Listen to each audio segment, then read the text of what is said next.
안녕하세요. 오늘은 변경된 지급조서 기한에 대해서 한번 알아보고자 합니다. 이게 4년 동안에 한 번도 동일한 적이 없어가지고 제가 이거를 기한이 어떻게 바뀌었는지 한번 정리를 해봤는데요. 먼저 보고 들어갈게요. 자, 뒤로 가보시게 되면 4년간 간이지급조서의 변천사라고 나와 있습니다. 첫 번째 먼저 보시게 되면 2019년도에 간이지급 명세서 요게 들어온 거죠. 한번 보시게 되면 맨 처음에 내용은 간이지급 명세서 도입을 했고요. 그 다음에 반기의 다음 달 10일, 그러니까 7월 10일, 1월 10일 날까지 제출 기한이었습니다.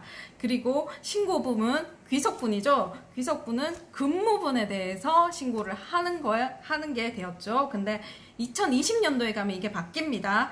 반기의 다음 달 말일로 신고 기한이 변경이 되고요. 그리고 귀속분에서 지급분으로 변경이 됩니다. 그리고 2021년도에 가시면 사업소득 간이지급 명세서는 다음 달 말일까지 매월 신고를 해야 되는 걸로 바뀌죠. 근데 2020년도에 가면 이제 또 바뀝니다. 뭐가 바뀌냐?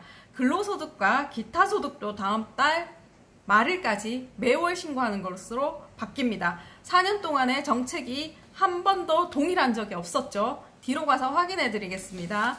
자, 근로소득 간이명세서 제출 안내, 이게 19년도에 있는 자료거든요. 한번 보시게 되면 제출 기한은 2019년도 7월 10일로 되어 있고요. 자, 밑에 가보시면 간이지급 명세서를 제출하지 않으면 이라고 나와 있습니다. 그러니까 반기 근로장려금 산정의 기초가 되는 지급명세서 제출이 되지 않아 장려금 신청 안내에서 누락이 되어 수급 대상자의 불편을 초래할 수 있습니다 라고 나와 있습니다. 뭐 납세자의 그 불편은 불편이 아닌가요? 이거는 좀 말이 안 되는 것 같고요. 제가 생각하기로는. 그리고 2020년도에 갑니다. 어떻게 바뀌었는지. 종전에는 반기에 다음 달 10일까지였고, 자, 변경된 후를 보시게 되면 반기 마지막 달에 다음 달에 말일까지, 그러니까 7월 30일, 1월 30일로 바뀌게 되는 거죠. 그리고 밑에 보시게 되면 반기 근무분에서 반기 지급한 소득으로 바뀌게 됩니다. 그리고 뒤로 가보시면 이제 2021년도 7월부터는 매달 다음 달 말까지 신고를 하란 얘기고, 그 다음에 옆에 보시면 이게 2022년도 개정사항입니다. 자, 핑계는 보면 전 국민 고용보험을 위한 인프라 구축이라고 나와 있습니다. 자, 간이지급 명세서 제출 주기 단축이라고 나와 있고, 밑에 보시면 사업소득은 이제 2021년도부터 매월 하게 되니까 좌동이라고 나와 있고요. 그리고 상용 근로소득까지 이제 매월 신고를 해야 되는 걸로 나옵니다. 그리고 더불어서 기타 소득도 매월 신고해야 되는 것으로 지금 개정안이 나와 있죠. 이렇게 되면 2022년부터는 매월 지급조서 신고가 들어가기 때문에 기존의 원래 지급 명세서 제출하는 기한이었던 2월, 3월에 하는 명세서 제출은 할 필요가 없어서 저는 면제가 아니라 폐지가 되어야 된다라고 생각을 하는데, 여기 면제라고 나와 있습니다. 안 해도 된다라는 맥락은 동일한데 왜 그 폐지를 안 두고 면제를 뒀는지 이해가 안 가죠? 자, 뒤로 가보시면 4년간 일용직 신고의 변천사라고 나와 있는데, 이것도 4년 동안 동일한 적이 한 번도 없었습니다. 한번 보게 되면 2019년 이전에는 그 분기에 분기에 다음 달 말일까지 신고하는 걸로 계속 유지가 되어 왔죠. 근데 그게 2019년도에는 분기에 다음 달 10일까지로 이게 갑자기 변경이 됩니다. 신고 기한이. 근데 요게 다시 2020년도에 들면서 다시 바뀌죠. 이거는 지금 옆에 나와 있는데, 요거는 뭐 또 15일까지 했던 게 뭐 또 개정안에 있었나 봐요. 근데 결론적으로 분기에 다음 달 말일까지로 또 바뀌게 됩니다. 기존으로 다시 돌아가게 된 거죠. 자, 이렇게 되다가 2021년도 7월부터는 또 매월로 바뀝니다. 그리고 나서 2022년도부터는 이제 1월부터 매월로 바뀌게 되는 거죠. 밑에 표를 한번 보시게 되면 18년도까지는 이렇게 4월 말, 7월 말, 12월 말 이렇게 돼 있고, 19년도부터는 이제 4월 10일, 7월 10일로 바뀌게 되죠. 그리고 2020년도엔 다시 돌아갑니다. 4월 말, 7월 말, 10월 말. 그리고 2021년도에 상반기까지는 또 4월 말, 7월 말이었다가 하반기에는 매월로 바뀌게 됩니다. 그리고 2022년도부터는 이제 매월로 바뀌게 되는 거죠. 참 어떻게 4년간 정책이 한 번도 동일하게 이루어진 적이 없죠. 자, 가끔씩 사업을 하시는 분들이 얘기를 합니다. 내가 세금 내려고 장사하는 것도 아닌데 뭐 세법을 이렇게까지 내가 자세히 알아야 되냐 라는 말을 합니다. 네, 저도 동의를 합니다. 그리고 세법은 이게 법적 안정성이 굉장히 중요하다고 생각을 하거든요. 어떻게 내가 장사를 하면서 영업을 하면서 이게 매번 바뀌는 이런 세법까지 저는 따라가야 되는가. 하물며 이게 3, 4년에 한 번 바뀌는 것도 아니고 매년 이렇게 바뀌면 어떻게 따라가란 말인지 저는 도저히 이해할 수가 없고요. 그 다음에 이게 뭐 고용보험, 뭐 전국민 고용보험을 가입을 취지로 뭐 이렇게 바뀌었다라고 얘기를 하는데, 그러면은 15일날 우리가 또 일용직을 쓰게 되면은 고용보험공단에 근로확인 내용 신고서라고 신고를 해줍니다. 분명히 일용직 신고랑 그 신고랑은 겹치게 됩니다. 어차피 고용보험을 위해서 만든 거면은 둘 중에 하나는 없애야 된다라는 게 맞다라는 얘기거든요. 그럼 매월 신고하면은 차이가 없습니다. 근로확인 신고랑. 그렇게 되면 근로내용 확인 신고서는 이제 안 하는 걸로 폐지를 시켜줘야 된다고 생각을 합니다. 저는. 그럼에도 불구하고 아직까지 이중적으로 계속 신고를 해야 되죠. 자, 그러면 제 생각을 한번 말해보겠습니다. 우선 근로장려금 반기별 지급을 위해 간이지급 명세서가 도입됐다 그러는데, 굳이 그 근로장려금 뭐 몇백만 원씩 주는 것도 아니고 그게 그 사람들 생계에 그렇게 중요한 것도 아닌데 그걸 쪼개서 반기별로 지급하기 위해서 이렇게 그 사업자들이 이렇게 신고를 해야 되는지 저는 그것도 의문스럽고요. 제가 생각하기에는 그 받는 사람의 효익보다 납세자들의 그 부담이라는 비용이 더 크다라고 지금 생각이 들고요. 그 다음에 이거는 모 세무서에서 아르바이트하는 학생에게 들은 내용인데, 이게 미수령한 근로장려금이 하도 많아가지고 이제 감사가 뜨고 뭐 어떻게 윗선에서 뭐 내려오니까는 이게 이것도 실적에 잡히나 봐요. 그래서 하도 안 받아가니까 수령이 저조하니까는 다 전화를 돌린답니다. 수령해 가라고. 그러면 일부는 뭐 또 수령해 가는 사람도 있겠지만은 이렇게 세무서에서 이제 전화가 가게 되면 이게 스팸 전화인지 알고 일단 끊어버린답니다. 이렇게까지 해야 되나라는 생각이 들고요. 그 다음에 또 반대로 어떤 문제가 생기느냐, 이게 근로장려금을 편법적으로 수령하기 위해서 사업자 등록을 하고 뭐 이런 분들이 또 생겨나는 거죠.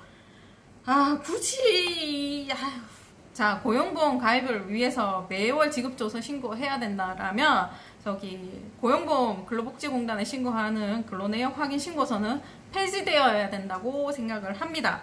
그리고 폐지되었으면 좋겠습니다. 그리고 3번, 요거는 조금 이런 방향으로 갔으면 좋겠다라는 제 생각인데, 지급조서 어차피 매월 신고하고 원천징수 이행상황 신고서 매월 신고하면 두 개 분리해서 신고할 이유가 하나도 없다라고 생각이 들고요.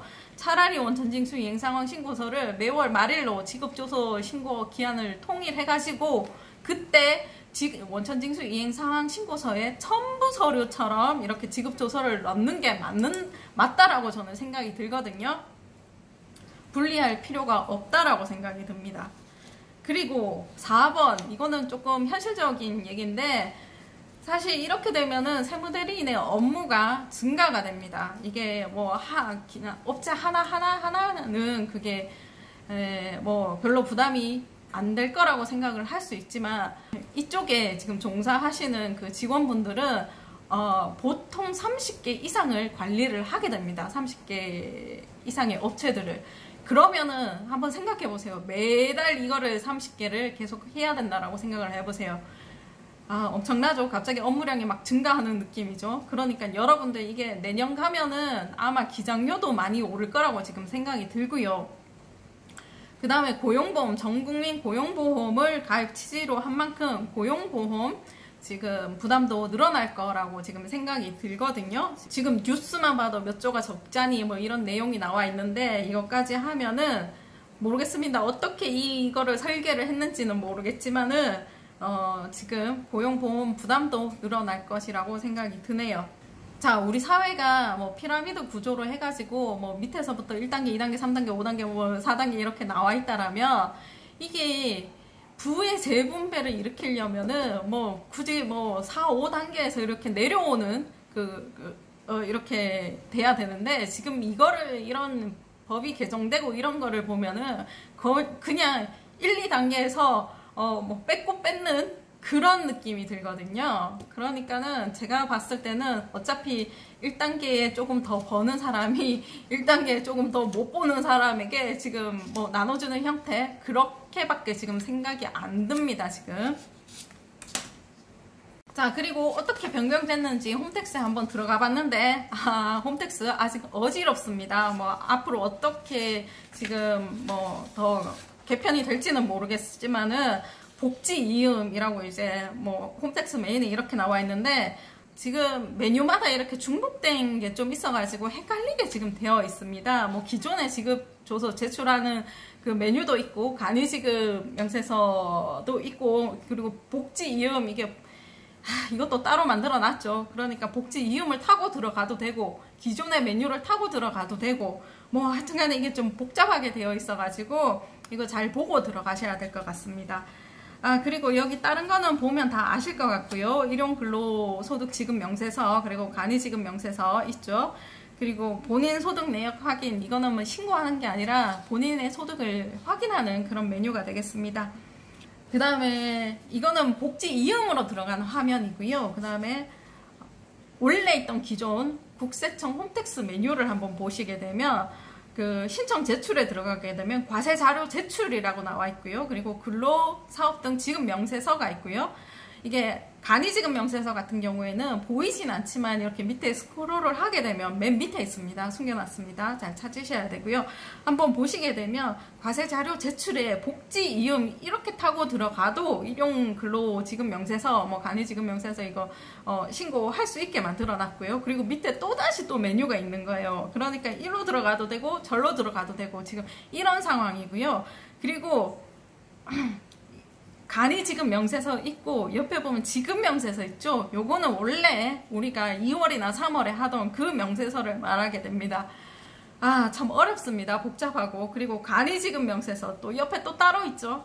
어이가 없습니다. 뭐 한 개로 통일을 하든지 메뉴를 이렇게 해야지 이거를 중구난방으로 이렇게 해놓으면 여기 들어가도 되고 저기 들어가도 되고 저는 설명하는데도 이렇게 되면 어렵게 되고요. 또 잘못 들어갔다가 잘못 신고하게 되면 또 가산세 부담 있죠.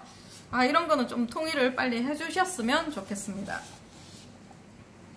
그리고 그냥 간이지급 명세서 제출 한번 들어가 보면 뭐 여기 뭐 간이지급 명세서도 종류가 4가지죠.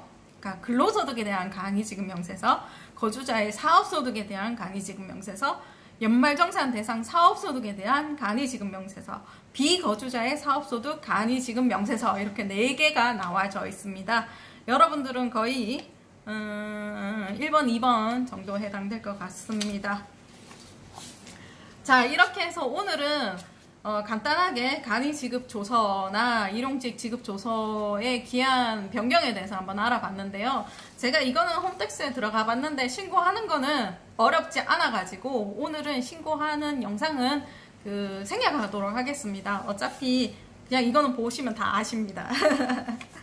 세법은 다른 법과 다르게 일상생활에 굉장히 밀접하죠. 뭐 국민의 4대 의무 중에 하나니까 당연히 그럴 수밖에 없지만 그러면은 좀 지키기 쉽게 그리고 될 수 있으면 개정 안 되게 우리와 정말 밀접하게 신고해야 되는 신고들은 정말 개정이 좀 덜 되게 그리고 쉽게 이렇게 개정이 되는 방향으로 가야 되는데 지금은 정반대로 지금 행해지고 있습니다. 정말 어렵게 지금 개정이 되고 있고요. 앞에서 보셨다시피 1년, 2년을 지금 동일한 정책으로 가지 못하고 있습니다. 이게 무슨 말이 됩니까? 이게 안정성이라고는 1도 없습니다. 이럼에도 불구하고 가산세만 거두겠다라고 협박만 하고 있고 좀 실무하기 쉬운 방향으로 폐지할 건 폐지하고 뭐 이렇게 좀 개정할 건 더 개정해가지고 그렇게 지금 좀 갔으면 좋겠습니다.